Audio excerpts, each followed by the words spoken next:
Liam, our baby is gone, I told him from my hospital bed. He swayed on his feet, staring at me in a daze. I wondered if he regretted it now, shoving me aside for his old flame. When Liam stormed into the coffee shop, I was about to dial 911. He glanced at Stella, who was in anaphylactic shock from an allergic reaction, then turned and slapped me across the face. The force was immense. I staggered sideways, losing my balance. Liam's eyes were wide with fury as he roared, "You know she's allergic to wheat. Did you switch her order to one made with flour on purpose? Were you trying to kill her?" Without another look at me, he scooped Stella into his arms and left. By the time I processed what had happened, I was alone. The stinging, numb pain on my cheek was a bloody reminder of the truth. My fiancé, the man I was about to marry, had just struck me for the first time, all for his ex-girlfriend, without even asking what had happened. I later found out that Stella had texted him. She told Liam that I had, accidentally, mixed up the cornmeal cookies with the banana pancakes. That was why she had eaten the wrong one. But she went into shock before Liam could arrive. Her excuse was flimsy, easily disproven, but Liam never questioned it. And for that, I got a slap in the face. The curious stares from the people around me made my skin crawl. I closed my eyes, took a deep breath, and left with my purse, my face still burning. Sitting in my car, I rested my forehead on the steering wheel. In the heavy silence, I heard my own choked, soundless sobs. It wasn't for the humiliation, but for the regret. I regretted not slapping both Liam and Stella a week ago. A week ago, I was at the supermarket with Liam when we ran into Stella. She had red lips and dark, curly hair. She looked at the man beside me with a sultry smile. I instinctively glanced at Liam, but he just gave her a cursory look before his eyes shifted away. He casually took my hand from the shopping cart, his tone gentle. "What do you want for dinner tonight? I'll cook for you." My smile felt strained. "Let's have fish." Liam rarely spoke to me in that tone. For some reason, I felt it was because of Stella. His voice wasn't quiet. In my peripheral vision, I saw Stella just shrug and walk away. The moment she was gone, Liam naturally let go of my hand, and the silence returned. I paused, my hand still feeling the warmth of his, and pretended nothing was wrong. "Is there anything else you want to get?" He shook his head, his tone back to its usual coolness. "If not, let's just go home." My own enthusiasm had vanished. I nodded, and we said no more. After a silent drive home, I had just picked up the fish to take to the kitchen when I heard the rustling of Liam getting dressed behind me. "You can cook and eat first. Don't wait for me. I have to go out for a bit." I turned and stared at him. "Where are you going?" My intuition told me he was going to see Stella. He stopped what he was doing and met my gaze. After a few seconds, he walked over nonchalantly, raised an eyebrow, and smiled. "Don't overthink it. The office just called me in to review something." He leaned in and kissed my forehead. "Be good." His two dismissive sentences did nothing to soothe me. After a moment's hesitation, I got in my car and quietly followed him. It wasn't the most ethical thing to do, but I'd rather know than be cheated on in ignorance. My tracking skills were amateur at best, but he was either in a hurry or too preoccupied to notice me. He drove into a residential complex. I parked at a distance. I watched as he stood beneath one of the apartment buildings. A moment later, Stella emerged from the lobby. "What did you want to see me about?" Liam's voice was cold. "I missed you," Stella said, her tone casual, as if it were the most natural thing in the world. My hand, hanging by my side, clenched into a fist. Her reappearance right before my wedding to Liam made her intentions perfectly clear. Liam scoffed. "What does that have to do with me? I'm getting married." Stella stepped closer, tilting her head to look at him. "Are you marrying her because you love her?" "She's my girlfriend. Why wouldn't I love her?" Hearing that didn't bring me any relief. Liam's words sounded more like a petulant retort, just like how he had deliberately held my hand in the supermarket for Stella to see. "Don't call me again,"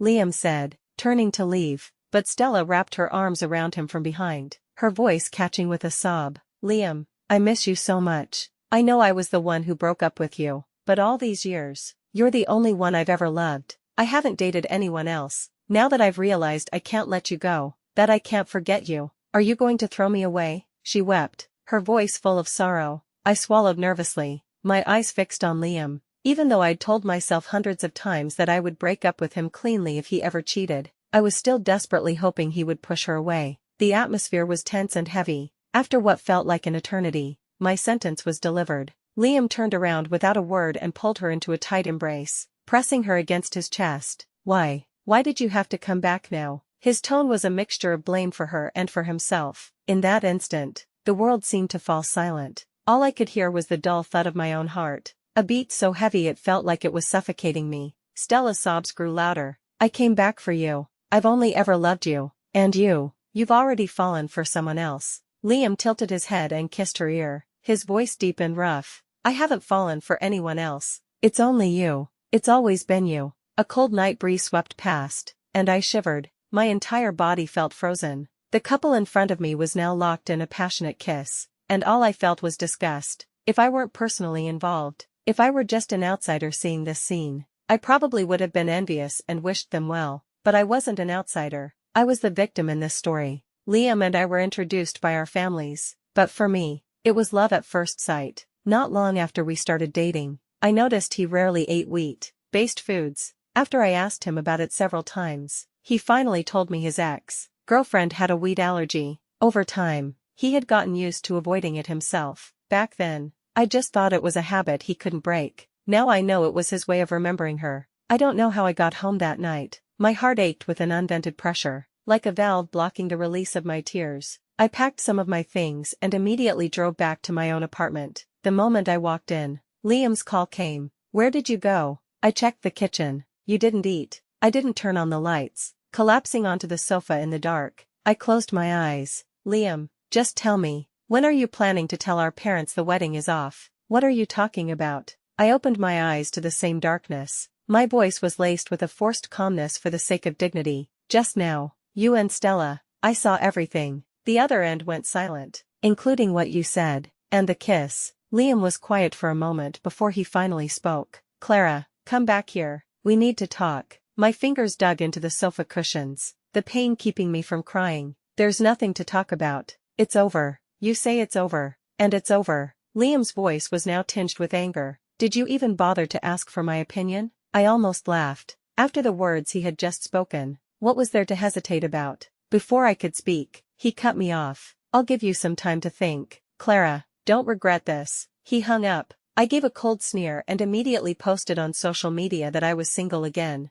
Quickly, my friends who were still awake started asking what happened, both in the comments and in private messages. Liam must have seen it, because he called me again right away. I stared at his name on the screen, my mind drifting. 2 calls from him in such a short time. That was a rare occurrence. The cold wind blowing through the window brought me back to my senses. I looked down and declined the call. He didn't call back, but sent a text instead. I didn't agree to break up. Your unilateral announcement means nothing. I never expected Stella to contact me directly, and I certainly never expected our first formal meeting to be a setup to frame me. That night, Liam had called again. Liam, if this isn't about canceling the wedding, then we have nothing to talk about. There were a few seconds of silence, then a woman's voice came through. Liam's asleep. It's me you're talking to. I froze for a second, my hand instinctively pressing against my chest. I thought it wouldn't hurt anymore, but that was a lie. The aftershock of Liam was too strong to shake off so quickly. I composed myself. What do you want?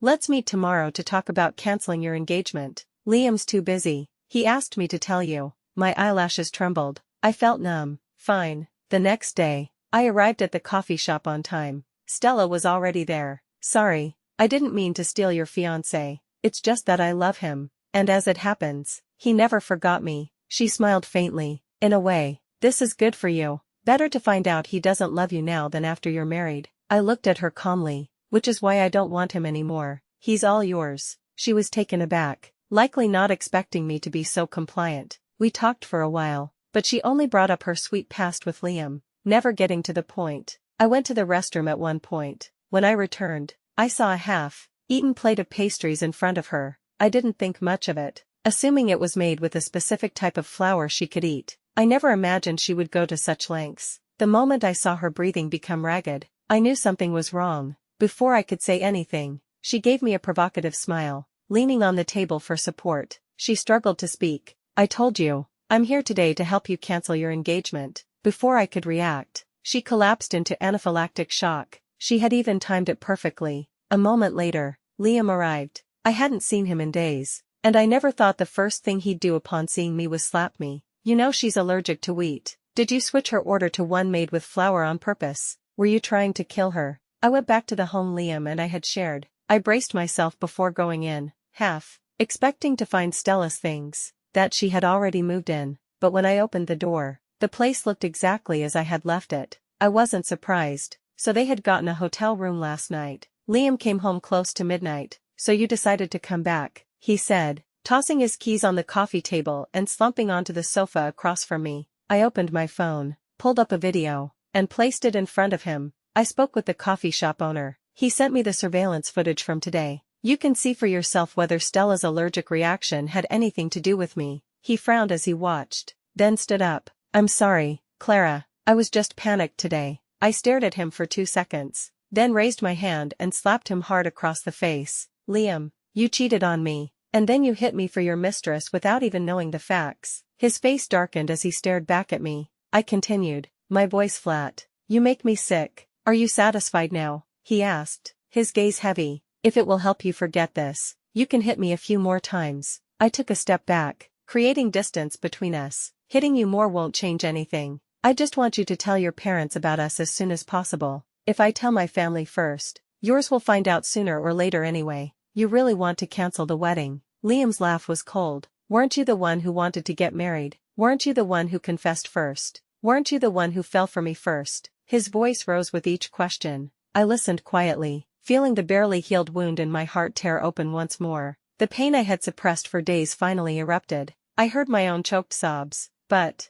if you didn't love me, why didn't you just reject me from the start? It was humiliating to say, but even then, a part of me hoped he would deny it, but all he gave me was silence. Only silence. Finally, when he spoke, his words extinguished my last flicker of hope. We were together for 6 years. Even now, she's still in my heart. My tears froze in my eyes, unable to fall. Seeing my reaction, he quickly stepped toward me, his words rushing out. But I truly was planning to marry you. Liam, I interrupted, my voice hoarse and weary. I'm not planning on it anymore. I'm not going to marry you, Clara. He sounded like he was on the verge of breaking. Haven't you had enough of this drama? I spoke again. The words meant either to force his hand or to stab my own heart. If you marry me, what about Stella? As expected, he fell silent. You're in love with Stella, but you don't want to call off our engagement. I looked at him and shook my head in disbelief. Liam, how did I never realize what a person with no morals, no bottom line, you are? Liam's eyes were filled with conflict. After a long pause, he finally spoke, his voice raspy. Are you sure? He looked away, a bitter smile on his lips. Fine, I'll cooperate. No conditions. With that, Liam grabbed the car keys he had just thrown down and walked out without looking back. The door slammed shut behind him. I had no intention of paying for Liam's mistakes. When I told my parents why we were calling off the wedding, I told them everything about him and Stella. My father was furious. He immediately called Liam's parents and gave Liam a piece of his mind. Looking back, if it weren't for that phone call, I might not have suffered so much later on. But then again, it was that call that helped me uncover an even more sinister secret between Liam and Stella. About an hour later, I received a call from Stella, getting Liam's mother to cause a scene. Clara, isn't that a bit childish for revenge? I froze, then frowned. What are you talking about? Stella's voice was deliberately low. Liam's mother is at my office right now. She nearly fainted a moment ago. I brought her to the reception room.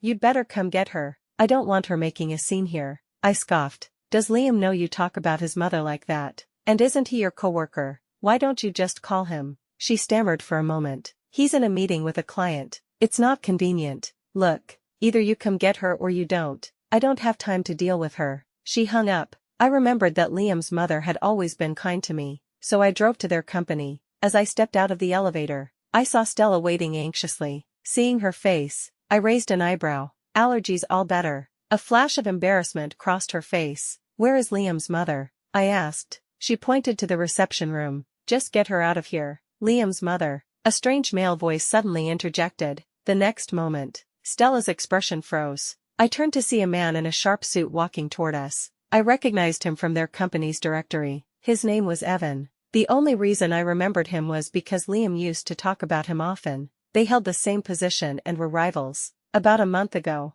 I'd heard Liam mention they were competing fiercely for the soon-to-be vacant general manager position. Evan glanced at me, then at Stella. Stella, you know Vice President Stone's mother. His tone was laced with meaning. Stella forced a smile. You're kidding, Mr. Hayes. How would I have the chance to know his family? His mother came looking for him, but he wasn't here. so I was just helping her out. I narrowed my eyes at her. She could spin lies so effortlessly, but I didn't expose her. It was clear Stella had secrets she was trying to hide. I decided to wait and see. Evan, whether he believed her or not, just smiled and stepped into the elevator. I found Liam's mother, who seemed a bit dazed, and helped her leave. She kept mumbling apologies to me, but she wasn't hysterical. Liam's mother was a refined woman. She had likely come to talk to Stella, not to cause a scene. If she had made a public spectacle, Evan would know much more than he let on. Just in case, I took her to the hospital for a check, up before driving her home.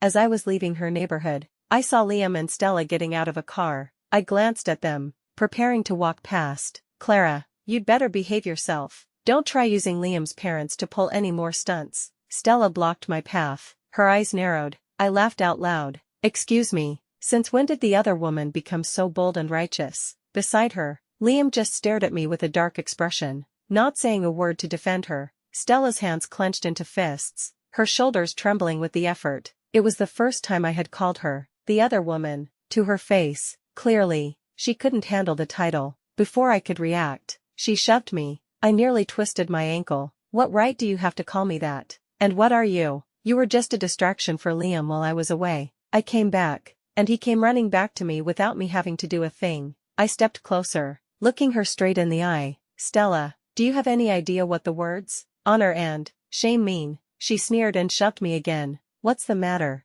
Did that hurt your feelings? This time, I caught her hand, preventing her from pulling away. I yanked her forward and raised my hand to slap her. Suddenly, Liam, who had been silent all this time, spoke. That's enough. He grabbed my wrist, stopping me. I pursed my lips and tried to twist my hand free. As Stella continued to push against me, I started to lose my footing. The next second, Liam twisted my arm and shoved me aside. He used force. I flew backward, and my abdomen slammed into the hood of the car. The pain was so intense I collapsed to the ground. I clutched my stomach, not understanding why it hurt so much, until I saw the blood pooling between my legs. Clara, Liam saw it too. He ran to my side and knelt, his eyes wild with panic. Stella's face was pale with fright. She stood frozen in place. Liam quickly snapped out of it, his hands trembling as he lifted me into the back seat. Without a single glance at Stella, he jumped into the driver's seat and sped off. Clara, we're almost there.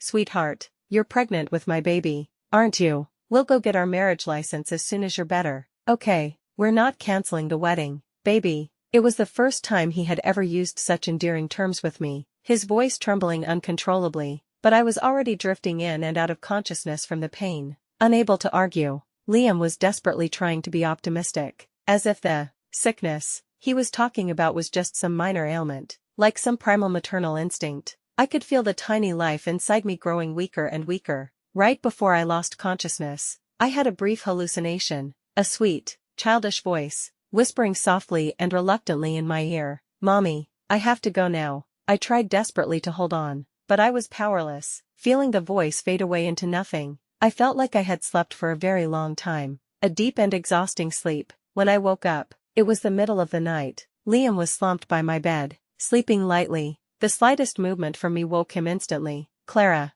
are you uncomfortable anywhere? I ignored him, my hand resting on my abdomen over the blanket. It felt so empty. I couldn't feel anything there, completely different from how it had felt during the day. Liam didn't speak, just squeezed my hand tightly. I stared blankly at the ceiling, my voice wooden. Liam, our baby is gone. It's okay. We'll have another one. Clara, he said immediately. I slowly pulled my hand away. Get out. Can we get married, please? Clara, just look at me, right now. His frantic voice was just noise. I closed my eyes wearily. Get out. Don't make me say it a second time. Liam fell silent. After a long pause, I heard the sound of the door opening and closing. I opened my eyes again, sat up, and looked out the window. The tranquil moonlight held a quiet beauty, with a calm and almost self-destructive resolve. I thought to myself, I will drag Liam and Stella to hell. The next day, Liam arrived early with breakfast. I remember you love the soup dumplings from this place. Come on,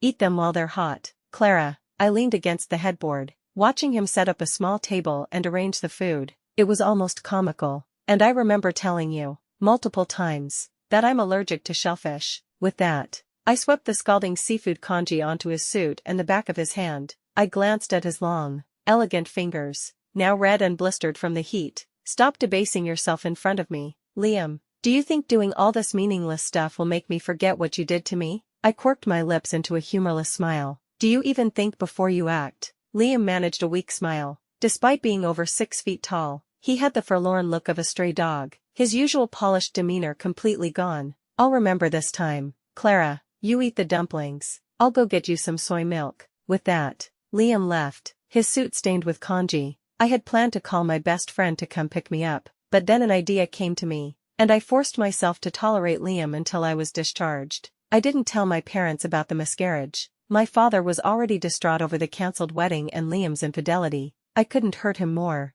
A few days later, Liam handled my discharge paperwork. I followed him silently and got into the passenger seat. At a red light, I turned and looked out the window at a bustling cake shop. I just realized, it's been a while since I've had a cherry pudding cake. Liam followed my gaze and immediately asked, "Do you want some? I can go buy one for you." I hadn't been nice to him at all these past few days. This was the first time I had asked for anything, and a flicker of hope appeared in his eyes. I didn't answer, just fiddled with the sleeve of my shirt. Liam changed lanes and pulled over. "Clara, I'll go buy it. You stay in the car, don't get out. It's cold outside." Through the window, I watched him get in the long line. I let out a breath, keeping an eye on him while I quickly turned on my phone's video camera. "Clara, I got the last cherry pudding cake." Liam's forehead was beaded with sweat, but his eyes were full of a joyous light as he got back in the car. I propped my head on my hand and glanced at him. "So, what does that have to do with me?" He froze. "I bought it for you.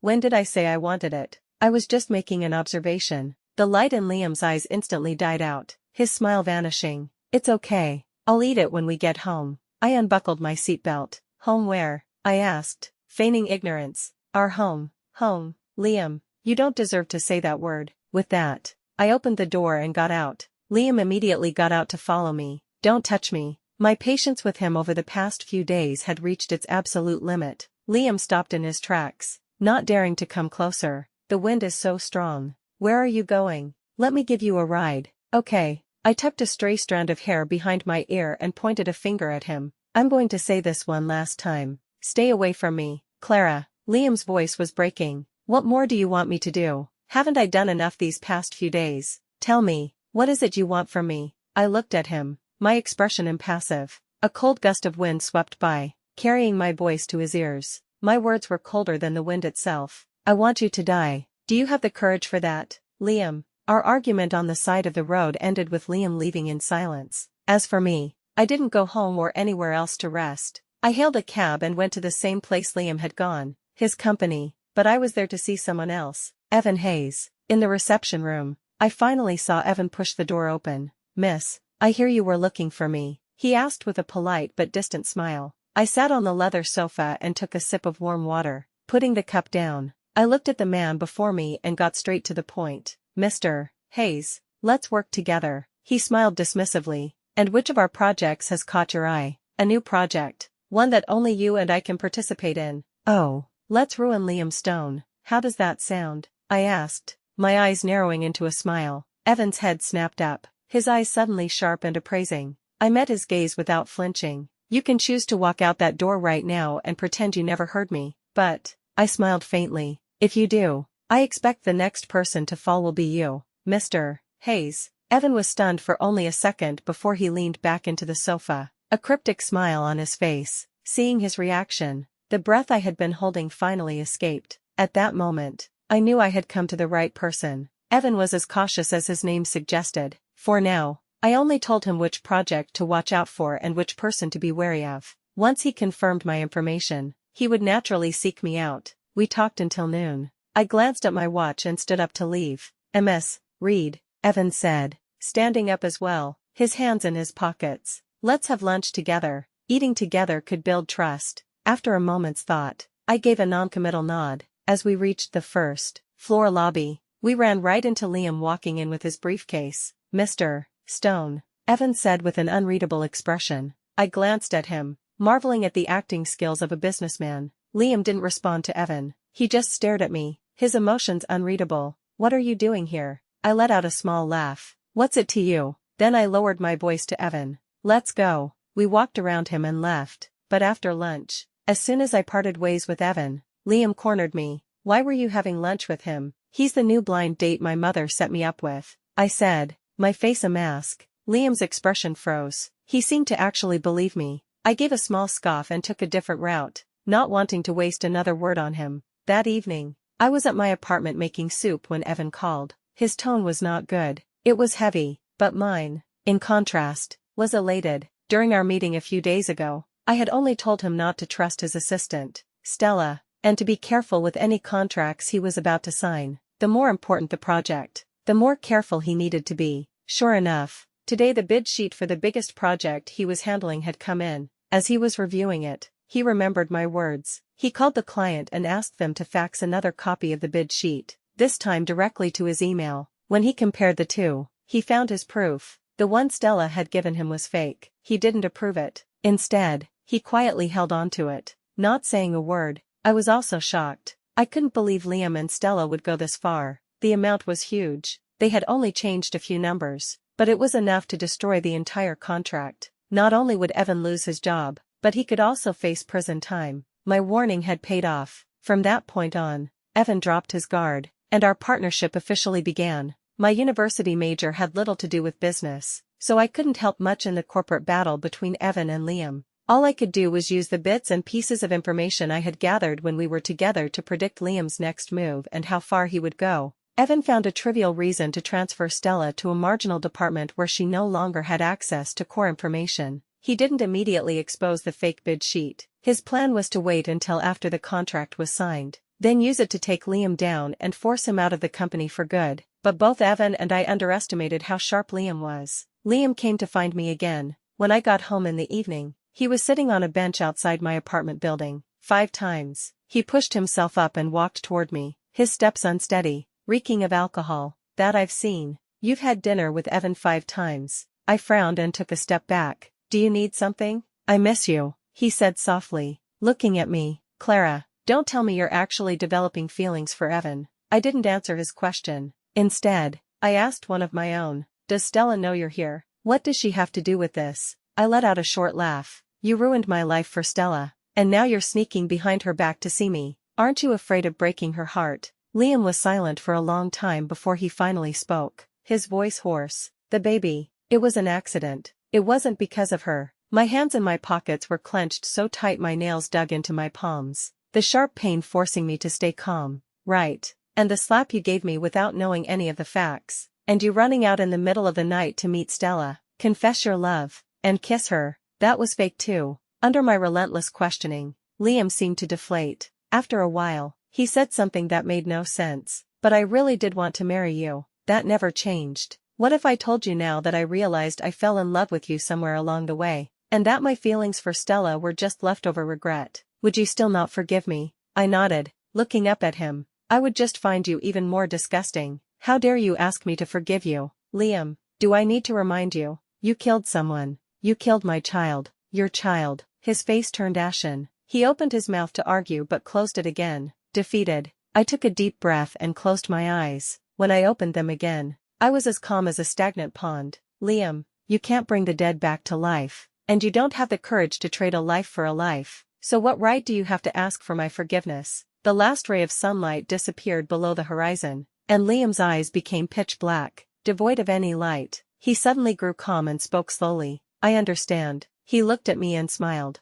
a strangely gentle smile. At the time, I didn't understand the deeper meaning of his. I understand. Much later, even when I came to believe that Liam truly had fallen in love with me, it no longer mattered. Liam never came to see me again. Even when I ran into him while meeting with Evan, he would just walk past without a glance. I was happy with that, and I threw myself even more into my partnership with Evan. A month later, Evan began negotiations with the client. Just in case, I waited for him in the reception room. Evan had left looking confident and assured, but he returned less than half an hour later, completely defeated. What happened? I asked, seeing his drastically changed demeanor. The client said we leaked the bid sheet to another company. They have to readjust their prices, and they're threatening to sue us. What's their evidence? The leaked data was traced back to a computer at our company. My heart sank as I listened to him continue, word by word. But the computer belonged to an employee who just resigned. We checked with him, and he didn't send it. The worst part is, for the past 2 days,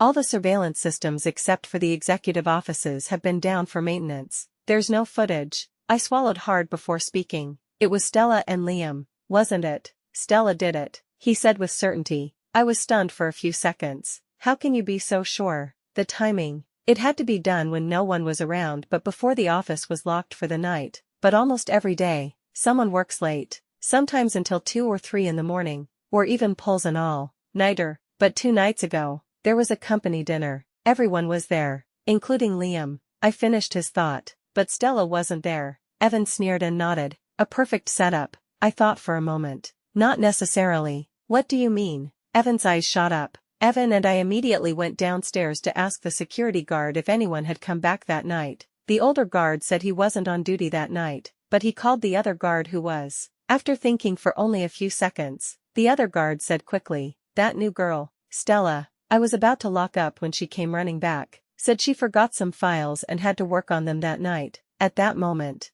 I noticed a security camera on the corner of the street opposite us. It was aimed perfectly at the company's front entrance. I tugged on Evan's sleeve and gestured with my chin. There. We looked at each other and smiled. But it couldn't end there. Who gave Stella the real data? And why did she do it? Evan had always treated her well. As someone who had competed with Liam for years, Evan was no fool when it came to strategy. He followed the trail starting with Stella, and though it took some effort, he successfully traced it back to Liam. Liam had bribed an employee at the client's company to leak the real bid sheet to him. Liam's plan was to frame Evan and sabotage the deal. The success or failure of this project would determine Evan's future at the company and even involved criminal charges. Once the truth was out, the client sued their own employee, Stella, and Liam, due to the significant financial losses caused. Besides restitution, all 3 were sentenced to prison. In addition, on the day I was discharged from the hospital, while Liam was buying the cake, I had recorded a video from his car's dashcam.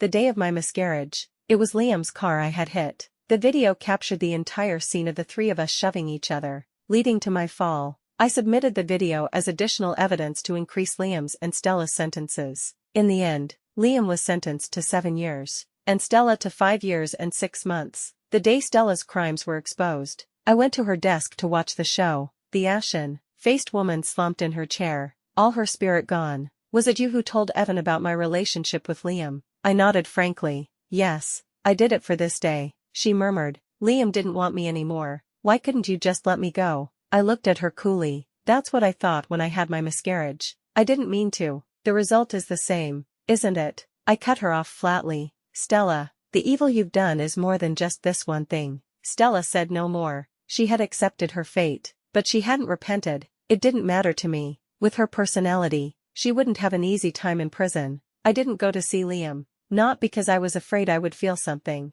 but because it was simply unnecessary. After the verdict, he requested to see me one last time. I didn't go. Whether it was an apology, repentance, or resentment, I didn't want to hear it. The wrongs he had committed would be paid for, bit by bit, over the next 7 years, and all I did was provide him with the opportunity. Evan told me that on the day Liam was taken away, he was very calm. He was even browsing in a baby store. Evan, a cigarette between his fingers, laughed at the memory. "He's not even married, and he's already thinking about kids. The bastard plans ahead." But it's useless now. When I had first introduced myself to Evan, I had only told him that Liam and I were a couple and that he had cheated on me with Stella. I just smiled at his comment and said nothing. The early morning breeze scattered the clouds in front of the sun, and the first light of dawn broke through. Through the gaps in the clouds, I saw the shape of the light itself. Evan was also looking up. He turned back to me. "It's going to be a sunny day. Can I invite you to dinner tonight?" I smiled and shook my head,